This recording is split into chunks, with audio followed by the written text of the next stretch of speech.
164 के बयानों में या मैजिस्ट्रेट के सामने या सशपथ बयान किए हैं, उसमें झूठ पाया जाता तो सज़ा भी ज़्यादा है उसमें। तो इसमें एक तरह से अभी इस तरफ बहुत ज़्यादा काम नहीं किया गया था, अब किया जाए। 2022 में एनडीपीएस के जो प्रकरण हुए, इसका निस्तारण हुआ, उसमें 400 मुकदमे दर्ज हुए और पुराने मिला के उससे ज़्यादा निस्तारण हुआ। करीब 539 लोग इसमें अरेस्ट हुए और 63,000 से ज़्यादा किलोग्राम 63,000 किलोग्राम से ज़्यादा मादक पदार्थ जो है इसमें नष्ट किया गया। टैबलेट्स भी थी इसमें, कैप्सूल्स भी थे, इंजेक्शंस भी थे, वगैरह वगैरह। जो रेंज की मुकदमे दर्ज हुए, इसमें कुल 38,926 मुकदमे दर्ज हुए, लगभग 39,000। और ये मैं कल तक के फिगर्स आपको दे रहा हूँ, 2-3 दिन और रहते हैं, थोड़ा सा और बढ़ सकता है। और इस जो आखिरी 2 महीने हैं, नवंबर और दिसंबर, इसमें हमने पूरी रेंज में अभियान चलाकर पेंडेंसी बहुत कम करी है। और आज की डेट में रेंज की पेंडेंसी, क्योंकि अब अवकाश आ गया है दिसंबर के आखिरी पखवाड़े में, तो लगभग 25% के आसपास पेंडेंसी आ गई है इसकी, जो कि सेटिस्फैक्ट्री है, बहुत अच्छी। इसमें और सुधार हो सकता है। प्राथमिकताएं मैंने आपसे शेयर कर ली राजस्थान पुलिस की, कि 5 तो हैं क्राइम रिलेटेड, अपराध संबंधी, और 5 हैं प्रशासनिक। और जो अब हम इसमें नए साल में देखने वाले हैं कि पिछले साल का जो परफॉर्मेंस है उससे और अच्छा परफॉर्मेंस हमारा जाए। बेसिकली परफॉर्मेंस को क्राइम में देखा जाता है कि आईपीएस से अपराध हो सके तो कम बढ़े और लोकल स्पेशल एक्ट ज़्यादा बढ़े। और इसके साथ ही जो पुराने मुकदमे पड़े हुए अनसुलझे हुए, उसमें और सुलझाया जा सके उनको। और एक जो नया डेवलपमेंट है वो आप सबको पता ही है कि साइबर पुलिस स्टेशन जो है उसकी शुरुआत है, और जिसमें कि जल्दी ही वो ग्राउंड पे आपको काम करता हुआ दिखेगा। उसके लिए ट्रेनिंग जो है वो शुरू हो गई है और उसका स्टाफ वेल ट्रेन करके उस थाने को शुरू किया जा रहा है। और आने वाले जो समय है इसमें इमीडिएट तो 31 दिसंबर, इसके लिए सभी आमजन से भी अपील की जाती है और ज़िला एसपीओं को भी निर्देश दिए गए हैं कि ज़्यादा से ज़्यादा शांतिपूर्वक लोग अपना ये नव वर्ष मनाएं। इसमें किसी तरह की हुल्लड़बाजी, हुड़दंग, इस चीज़ों को नहीं कराया जाए। और अगले महीने जो है उर्स, नहीं, आपको एक बात मैं क्लियर कर दूं, थाना बनने से कार्रवाई हो जाती, ये नहीं होता है। थाना बनने का मतलब है कि हमारा ध्यान अब डेडिकेट हो गया है। लेकिन इस थाने बनने से ये मतलब नहीं है कि बाकी थाने साइबर अपराध को एंटरटेन नहीं करेंगे या इन्वेस्टिगेट नहीं, ऐसा नहीं है। इसमें केवल ये एक स्पेशलाइज्ड सेल हो जाएगा। ज़िला स्तर पे एसपी ये देखेगा कि कौन सा मुकदमा इसको देना है। जैसे महिला थाने बन गए, लेकिन नॉर्मल थाने पे महिला अत्याचार संबंधी रिपोर्ट लेने में मनाही थोड़ी है, वो भी कर रहा है।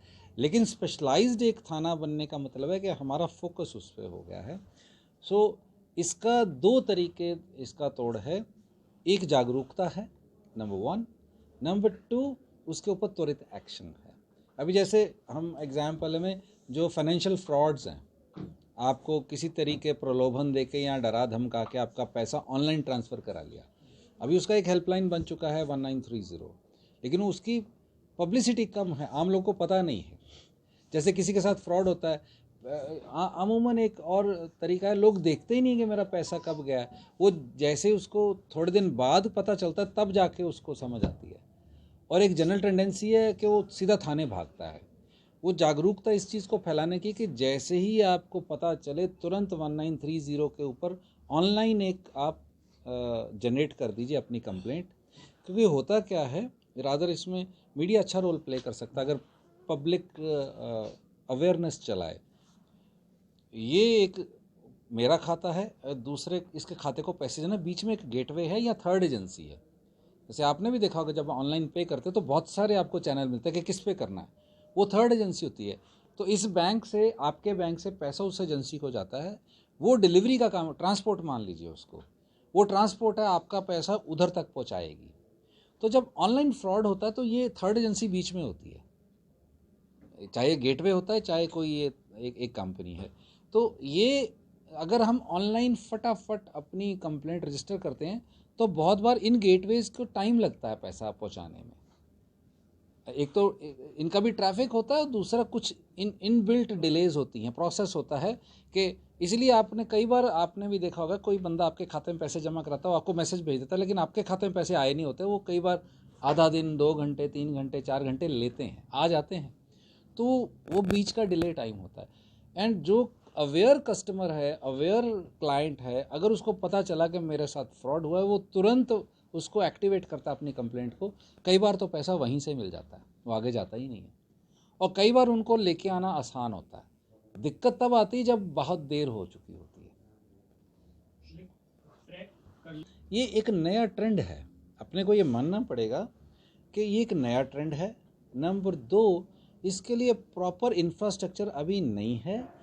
नंबर 3, मैं आपको बहुत सारी ऐसी चीज़ें बता सकता हूँ जिसमें कि बहुत बार हम रिस्क लेते हैं, मतलब जो क्लाइंट है, जो कस्टमर है, वो रिस्क लेता है, और रिस्क में क्या होता है, 50-50 चांस होता है।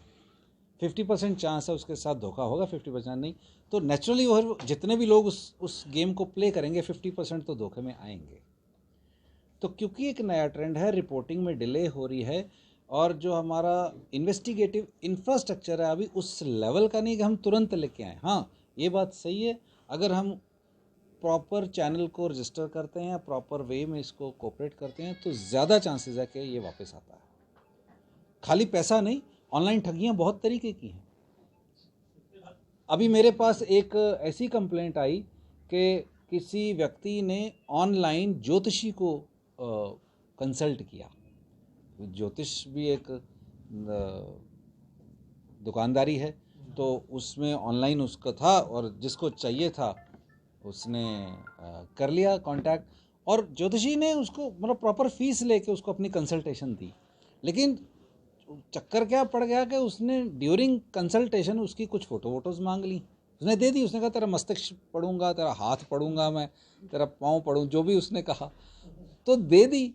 उसके बाद ब्लैकमेलिंग शुरू हो गई। उसने कहा तेरी फ़ोटोज़ मैं उसको भेज दूंगा, उसको भेज दूंगा।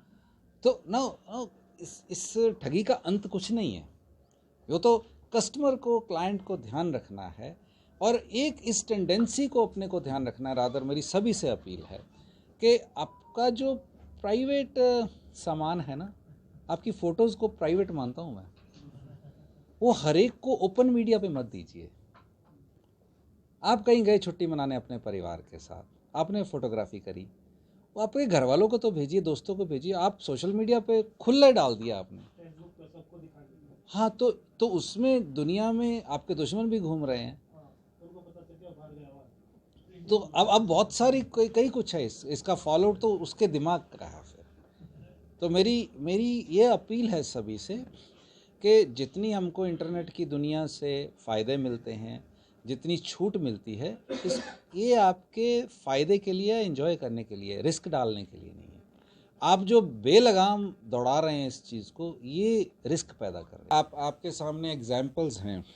अभी जो नागौर का संदीप सेठी हत्याकांड था, उसमें बहुत तगड़ी मेहनत करके हमने पहला क्रैक केस नागौर पुलिस ने ही किया, और उसके जो बाहर से मुलजिम आए हैं, ऑफ कोर्स दिल्ली पुलिस के मार्फत आए हैं, लेकिन उसमें राजस्थान पुलिस की सक्रिय भूमिका है, और एक एक करके वो हाथ में आ रहे हैं। जितने भी लॉ एंड ऑर्डर सिचुएशंस थी, कम्युनल सिचुएशंस थी, या संगठित अपराधियों की सिचुएशन थी, सभी में अजमेर रेंज पुलिस ने बड़े जल्दी और पॉजिटिव रिजल्ट्स दिए हैं।